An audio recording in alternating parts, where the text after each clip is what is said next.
of action has been happening at the Battle River Ranch Camp. I'm Kathy Lee, and I'll show you how far they've come in just a couple weeks. Although the course doesn't start until this fall, these students won't waste any time. This summer, they'll take home these flip cameras and videotape a project about themselves that they'll put together when school starts. Kathy Lee, Newcap News. Keep the Arena Cool installation has been put on the outside of the boards, and this black cloth hung on the windows to keep the sun out. Right now, this ice behind me can be used by groups who've pre-booked except for public skating. If everything goes according to plan, both arenas should be running by Wednesday of next week. Kathy Lee, Newcap News. Standing in front of the pipeline construction zone, and if you look behind me, you can see that yellow pipe. That will stretch 2 miles south of the garbage dump. Now, even when the construction is done and the pipe is in the ground, snowmobilers are still warned to be extra careful in the area. After about 3 weeks of cleaning, Nelson's house is almost bare. As you can see, there's not a lot of clutter left in this room. While Nelson has cleaned up quite a bit, he still has a few more things left to fulfill before he's in the clear. The green bins that used to be placed behind the store are now gone. They were removed last Friday. This week is the first for the new system to be put to the test, and so far the change seems to be catching on. If you have a TV that gets a signal through an antenna, you may not need to rush out and buy a brand new TV set just yet. Hooking this converter box up may be all that's required for you to still get a signal once the switchover happens. Powders, protein shakes, okay, it may be a little overwhelming for some of you, so if supplements aren't your thing, there are foods you can eat after working out to maximize your recovery. The growing population here is a reason why people like Galloway have a hard time not only finding housing, but one that's affordable. The government of Saskatchewan has just released the details of an 8-year housing strategy plan they hope will help the problem. This is Newcap News. Today marks the first day of a long-awaited partnership between Onion Lake Energy and Fogo Energy Corp. After several years of negotiation, the two parties celebrated the joint venture by drilling their first oil well. Here's how the new development will benefit the people of Onion Lake Cree Nation in the long run. Hard hats on and smiles all around. There was much to celebrate about the new partnership between Onion Lake Energy and Fogo Energy Corp. Jack Layton has lost his fight against cancer. A few weeks ago, Layton took what he hoped would be a temporary leave of absence from his job as the leader of the New Democrats. But today came the news that cancer has claimed the life of the 61-year-old leader. For the first time ever, Lakeland College's Lloydminster residence is completely full. It means not all students have a place to live. With the long list of littles waiting to be matched, there's no time like the present to be a mentor with the Big Brothers Big Sisters program. In a council meeting last night, the city has proclaimed September as the organization's month. It took 3 years and $3 million, but the Pioneer Lodge has finally opened the doors to its housing addition. The lodge has installed a whole new wing to the home. The multi-million-dollar makeover adds 18 bedrooms, 1 lounge area, and expands 10 smaller bedrooms. It means quite a bit to accommodate more residents, and the population's getting older as the generations come on, and we need the room for the seniors, and it's just nice to provide that extra room and have some place for them to go. The harvest across the Midwest, Lakeland and Battleford regions is losing some speed, but it's not by choice. The slowdown is a result of cold fall weather. Cooler temperatures this week also brought an overnight frost, which damaged both canola and wheat. Jessica Isaac has this pile here. It's all that's left of the original building, but today much progress has been made to rebuild the structure right behind me, and the director of the ranch says it's hope that got them through. No, the building has come along really good. You know, the tone in Harold Steffen's voice as he talked about construction on the ranch was full of excitement today. Right now we've got the exterior walls all done. We've got the interior walls pretty well framed and ready to go in, and hopefully we'll get the main beam up, and then we're going to do the floor joist for the second floor. After the storm flattened the building in July, Steffen figured it would take at least 6 months to rebuild again. We thought we'd pretty much shut down for the winter, you know, just cleaning up and so on. But hope came his way. Hope in the form of Good Samaritans lending their hand to help. It was phenomenal what happened in the next few weeks, how more and more people from the community and from as far as Winnipeg and Vancouver that rode their bikes and came out to help clean up the mess. It's cool to, you know, be out here so far away from town, but see the community, you know, come together. And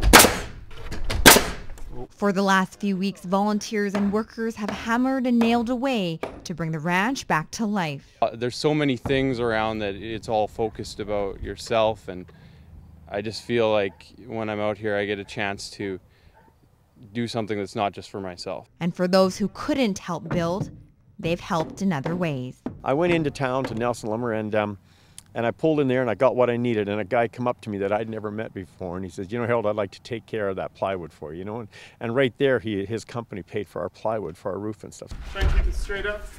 Stefan says to hopefully avoid another mess, this time they've built the ranch stronger. I've talked to some engineers and some experts in this kind of thing and said, what can I do? And they've given us practical and inexpensive ideas on what we can do to help support it structurally without major expense at all. And despite the bad luck that fell upon Stefan's family, he was able to find the silver lining. You know, things are devastating and you can make it into a negative, but really, you know, it builds stronger character and builds a community to where you know you're not standing alone to make a difference. At the pace they're going, Stefan predicts they'll have the ranch built back to what it was before the storm hit in about 3 weeks and perhaps fully completed by November. Just south of Woodminster, Kathy Lee, Newcap News. Jacob, this isn't the first time the Maidstone Health Complex has experienced a shortage of doctors. 4 is what they need to provide 24/7 emergency assistance. Right now, they're down by 2. For the last 3 months, Ida Mead has been by her husband's side taking care of him in the palliative ward. My significant other, Alvin, has got cancer and he's in the final phase. Living in Cut Knife, their hospital shut down, so the only other choice was to travel 30 minutes to Maidstone for assistance. I needed a doctor and nurses to help me at home. I couldn't do it, so we came here. Despite the traveling time, the couple is thankful to have had a doctor's care, a service that will now be hard to find in Maidstone. We have to interrupt our ER services. We have to suspend the admission of acute care patients into our hospital. The reason? A physician shortage. But Sylvester says patients will be directed to the closest emergency department if needed. If someone was to walk into our facility as an emergency and we didn't have physician coverage, they would still certainly be seen, assessed by a registered nurse. Doctor shortages is an ongoing problem for the region, a consequence the Meads have also had to endure. There's always that if and wonder, you know, is he going to be around when we really need him? Where before there was always a doctor around. Sylvester says due to limited physician resources, it's hard to keep doctors in their area. But with a new Saskatchewan-based process, he hopes they can recruit more. It used to be 55 physicians that they would assess under the old system, and now they have the ability of assessing up to 90 physicians. And for the sake of her husband and others, Ida hopes recruitment comes quickly. In our case, we're hoping that we get a new doctor soon and that things don't get shut down for any great length of time. Sylvester says they've already contacted 2 potential physicians to fill the roles. However, it could take as long as March of next year to have a full staff up and running again. Reporting in Maidstone, Kathy Lee, Newcap News. Ready, set, go. Each day, 2-year-old Emily Shiner takes a step. She is beating all odds against her for surviving. To our knowledge, we don't know of any survivors with Emily's condition, and the doctors, from their reports, all of the children have passed away before age 1. Push the button. Diagnosed with a rare chromosome disease when she was born, doctors said she wouldn't make it. The doctors told us it was like, you have a better chance winning the lottery than having a child like Emily. And so I think that's like a miracle. Making gains every day and now able to walk with assistance, the Shiners are thankful for the support of the AACL and the LACL. When you have all these medical professionals telling you different, then you start believing that, right? And so with the AACL, and they're saying, no, like, you believe in your daughter and you know what you want, and they helped us advocate for her, then I think that's what got us here today, right? From young to old, the AACL has also helped David Wacho find a job that has changed his life. With the job, I can get by now. Before I couldn't. I was on government assistance and stuff, but with the job I can get by now. And that's the goal, you know, to keep working, you know. Working at A+ Machinery for 6 years, Watchell couldn't imagine what his life would be like without his job today. It would probably be different. Probably wouldn't.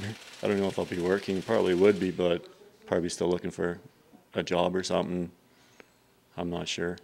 It's through projects and funding that the AACL and LACL are able to help people like the Shiners and Watchell. We work and we strive to help children and adults with developmental disabilities to have good lives, to have lives that you and I would have in our communities. Their vision is made a reality with the success of their first fundraising event. We had 200 people in attendance, and we raised $81,000 yesterday, with more donations to be coming in the next few days.